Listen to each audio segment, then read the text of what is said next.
Let your body soften now. Let the day fall away like leaves from a tree.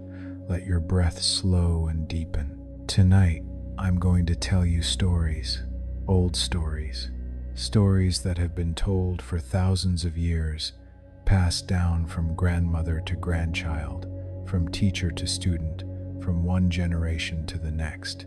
These are tales from the Panchatantra, animal fables, stories of crows and mice, turtles and doves, lions and jackals, creatures who speak and think and make choices just as we do. Creatures who teach us about wisdom, about friendship, about the choices we make and the consequences that follow. But tonight, these stories are not lessons. They are simply stories, gentle, slow, meant to carry you softly towards sleep. There are 4 tales woven together here. You don't need to follow every detail. You don't need to remember the lessons. Just let the stories wash over you like water over stones. Let them smooth the edges of your thoughts. Let them carry you gently into dreams. The first story begins now, in a forest at the edge of a village, where a crow was very, very thirsty. There was a forest, not deep, not wild, just a stretch of trees between 2 villages, where the sal and teak grew thick enough to provide shade, where the paths were worn smooth by farmers walking to their fields, where monkeys chattered in the branches and peacocks called at dawn. At the edge of this forest, where the trees gave way to open ground, there lived a crow. He was not young, not old, just a crow, black feathers, sharp eyes, a voice that could cut through morning silence. It was summer, the hot season, the kind of heat that pressed down on everything, that turned the earth to dust, that made even the shade feel warm. The crow was thirsty. He had been flying all morning, searching for water. The small streams had dried up. The puddles were gone. Even the well in the village had its water level dropped so low that his beak couldn't reach it. His throat was dry. His tongue felt thick. Every breath was an effort. He landed in a dusty courtyard at the edge of the village. There were houses around, mud walls and thatched roofs, but no people. Everyone was inside, hiding from the heat. And then he saw it, a water jar, clay, round, sitting in the shade of a wall. The crow hopped closer. He peered over the rim. There was water inside. He could see it, dark and cool and promising, but it was far down, too far for his beak to reach. He tried anyway. He stretched his neck as far as it would go, leaning over the edge, reaching down, down, down. His beak touched nothing but air. He pulled back, panting. The water was there, right there, but he couldn't reach it. He could have flown away, could have kept searching, could have given up, but something in him refused. There had to be a way. He looked around the courtyard, and he saw them, pebbles, small stones, scattered across the ground, dozens of them. And suddenly he understood. He picked up a pebble in his beak, flew to the jar, dropped it in. It fell with a soft splash. The water level rose, barely, just a little. He picked up another pebble, dropped it in. Another small rise. He kept going, pebble after pebble, flight after flight, drop after drop. It was slow work, tedious. His wings ached, his beak was sore, but he didn't stop, and slowly, impossibly slowly, the water rose, higher, higher, until finally, after what felt like hours, the water was close enough. He leaned over the rim and drank. The water was cool, sweet, the most delicious thing he had ever tasted. He drank until his thirst was gone, until his throat was clear, until his body felt light again. And then he sat on the edge of the jar and rested. He had solved the problem, not through strength, not through luck, but through patience, through persistence, through refusing to give up. Sometimes that's all wisdom is, not giving up, doing the small thing again and again until it becomes enough. The crow ruffled his feathers, shook the dust from his wings, and flew back into the forest. And as the sun began to sink toward the horizon, painting the sky in shades of gold and pink, he settled into his tree and closed his eyes. Tomorrow would bring new challenges, new problems to solve. But tonight, he was satisfied. Tonight, he had done enough. And now, the second story begins. In the same forest, deeper in, where the trees grew closer together and the paths were less worn, there lived a family of mice. Not just a few mice, a whole community. Dozens of them, living in burrows beneath the roots of an old banyan tree, coming out at dawn and dusk to forage for seeds and grains. Among them was a young mouse, bold, curious, the kind who always wanted to explore, who never listened when the elders told him to stay close, who believed the world was full of wonders waiting to be discovered. One day, this young mouse wandered farther than he ever had before. He followed a path through the forest, past the familiar trees, past the stream where the mice drank, past the clearing where the peacocks danced, and he came to a place he had never seen, a blacksmith's workshop. It was just a small shed, open on one side, with a roof of palm leaves and walls of woven bamboo. Inside, there was an anvil, a forge, cold now, its coals gray and dead, and hanging on the walls, tools, hammers, tongs, and pieces of iron. The mouse's eyes widened. He had never seen so much metal in one place.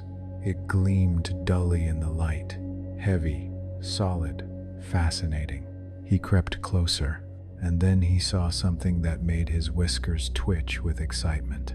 A large piece of iron, a beam, thick as his body, lying on the ground, forgotten. The mouse approached it. He sniffed it. It smelled of fire and earth and something sharp he couldn't name. And then, because he was young and foolish, he began to gnaw on it, not because he was hungry, iron is not food, but because he wanted to see if he could, because he wanted to prove he was strong enough to bite through metal. His teeth scraped against the surface. It was hard, harder than anything he'd ever tried to chew, but he kept gnawing. Hours passed. His jaw ached, his teeth hurt, but slowly, impossibly slowly, he was making progress. Tiny flakes of rust came away, small scratches appeared, and then he heard a voice. "What are you doing?" The mouse jumped. He spun around. Standing at the entrance to the workshop was the blacksmith, a large man with arms thick as tree trunks and a face covered in soot. The mouse froze. The blacksmith walked closer. He looked at the iron beam. He looked at the mouse, and then he did something unexpected. He laughed. "You're trying to eat my iron." The mouse wanted to run, but his curiosity held him there. The blacksmith knelt down, bringing his face close to the mouse's level. "Little one, you cannot eat iron. You'll break your teeth, you'll hurt yourself, and even if you could eat it, what would you gain? Iron is not food. Iron will not nourish you." He reached out and gently moved the mouse away from the beam. "Go home. Eat the things that are meant to be eaten, the seeds, the grains, the fruits. Leave the iron to those who can shape it with fire." The mouse looked at the iron one last time, at the tiny scratches he had made, at the hours of effort that had accomplished almost nothing. And he understood. Some things are not meant to be conquered. Some battles are not worth fighting. Some pursuits will only leave you exhausted and empty. Wisdom is knowing the difference. The mouse turned and scurried out of the workshop. He ran back through the forest, past the clearing, past the stream, back to the banyan tree where his family lived. And when he arrived, the elder mice asked where he had been. "I was learning," he said quietly. "Learning what?" they asked. He thought for a moment. "Learning what not to do." And that, the elders agreed, was the most important lesson of all. The evening deepened. The light faded to soft purple. The forest sounds changed. The day birds grew quiet. The night birds began to call. And somewhere near a lotus pond at the forest's edge, the third story was beginning. There lived a turtle, old, very old. His shell was weathered and cracked. His movements were slow. He lived in the mud at the bottom of the pond, surfacing only to breathe, to bask in the sun, to watch the world above the water. He had two friends, swans, elegant birds with white feathers and long necks and wings strong enough to carry them across the sky. The three of them had been friends for years. The swans would land on the pond each evening, and they would talk about the weather, about the fish, about the changes in the forest, about nothing and everything. One evening, the swans arrived with news. "We're leaving," one of them said. The turtle's heart sank. "Leaving? Why?" "The pond is drying," the other swan explained. "This heat, this drought, the water level drops every day. Soon there will be nothing left but mud. We must find another pond, a lake, somewhere with water that won't disappear." The turtle understood, but understanding didn't make it easier. "I'll miss you," he said quietly. The swans looked at each other. Then they looked at the turtle. "Come with us." The turtle blinked. "Come with you." "But I can't fly." "We know," the first swan said. "But we have an idea. We can carry you." The turtle's eyes widened. "Carry me? How?" "We'll find a stick. You hold the middle in your mouth. We'll each hold one end in our beaks, and we'll fly together. We'll carry you to the new pond." The turtle thought about it. It seemed impossible, dangerous, foolish, but it also seemed like the only way he would survive. "All right," he said. "I'll do it." The swans found a strong stick. They positioned it carefully. The turtle bit down on the middle, his jaws clamping tight. "Remember," one swan said, "you must not open your mouth. Not for anything. No matter what happens, if you let go, you'll fall." The turtle nodded, or tried to. It was hard to nod with a stick in your mouth. The swans took flight, slowly at first, testing the weight, making sure the turtle was secure. And then they rose higher, higher, up above the trees, above the forest, into the open sky. The turtle had never seen the world from this height. It was terrifying. It was beautiful. The ground was so far below. The wind was strong and cold. But he held on. They flew for miles, over forests, over fields, over villages. And in one of those villages, children looked up and saw them. "Look," one child shouted, "a turtle in the sky." Other children gathered. They pointed. They laughed. "How is a turtle flying? Maybe he's magic. Maybe he's a king." The turtle heard them. And despite the swan's warning, despite knowing he should stay silent, pride swelled in his chest. He wanted to respond, to tell them yes, he was special. Yes, he was flying. Yes, they should admire him. He opened his mouth to speak, and the moment he did, he let go of the stick. He fell, not slowly, not gently, but fast, tumbling through the air, the ground rushing up to meet him. The swans cried out, They dove after him, but they were too slow.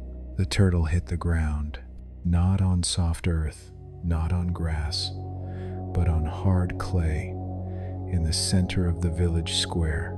The impact cracked his shell, not completely, but enough. Lines spread across it like lightning, marks that would stay with him forever. The swans landed beside him. They nudged him gently with their beaks. "Are you alive?" The turtle groaned. He was hurt, badly, but he was alive. "I'm sorry," he whispered. "I should have listened." The swans were quiet for a moment. Then one said, "Pride is a heavy burden, heavier than any turtle, and it always makes us fall." They helped him to his feet. They found a pond nearby, not as beautiful as their original destination, but it had water, and that was enough. The turtle lived there for the rest of his days.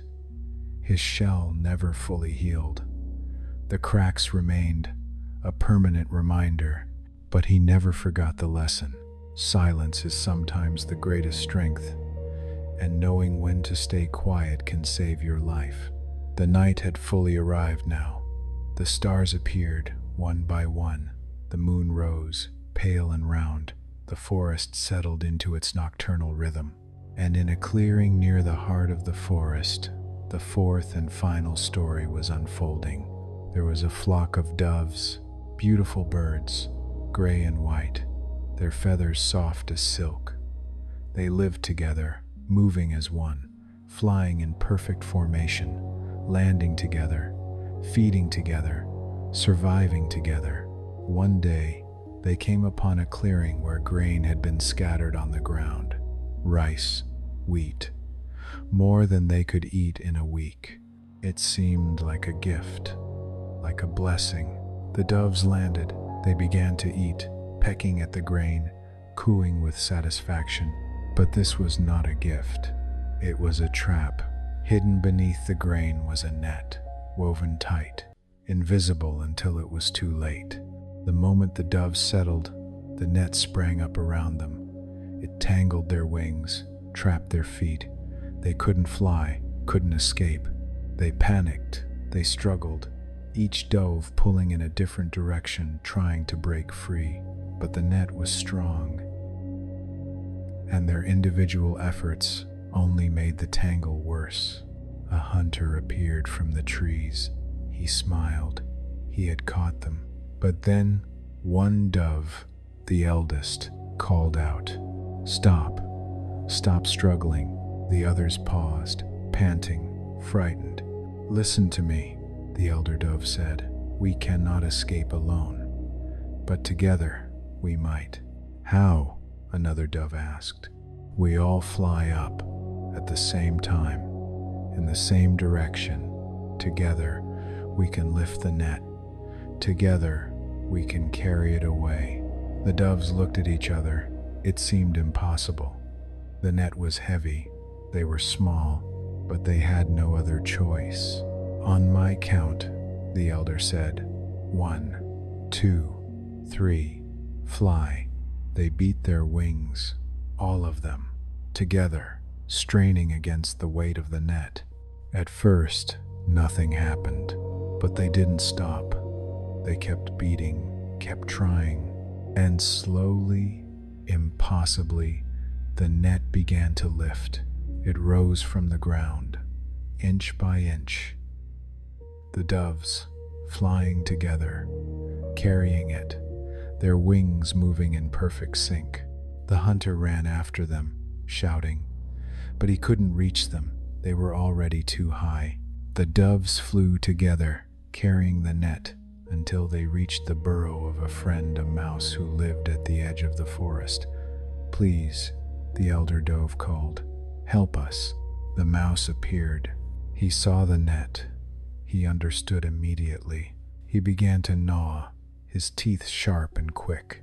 He chewed through the ropes, one strand at a time, and one by one, the doves were freed. They thanked the mouse, they thanked each other, and then they flew up into the evening sky, free once more. They had learned something that day, something they would never forget. Alone, they were weak. Alone, they were trapped. But together, they were strong. Together, they could lift what seemed impossible. Together, they could survive. Unity is not just strength, it is survival itself. And so, all four stories end. The crow who solved his problem with patience, the mouse who learned what battles not to fight, the turtle who discovered the cost of pride, the doves who found strength in unity. Four creatures, four lessons, four reminders that wisdom is not always loud, it's not always dramatic. Sometimes it's just the quiet knowledge of what to do when the world is difficult. Let these stories settle in you now. Let your body rest. Let your mind release. Let the forest hold you in its ancient arms. You don't need to remember the lessons. You don't need to apply them tomorrow. Just let them sink into your dreams like seeds into soil. And when you wake, if you remember anything at all, remember this: you are wiser than you think. You are stronger than you know. And you are never, ever alone. Sleep now. Let the crow watch over you. Let the mouse guide you home. Let the turtle carry your burdens. Let the doves lift you into dreams. The forest is quiet. The night is gentle. And you are safe.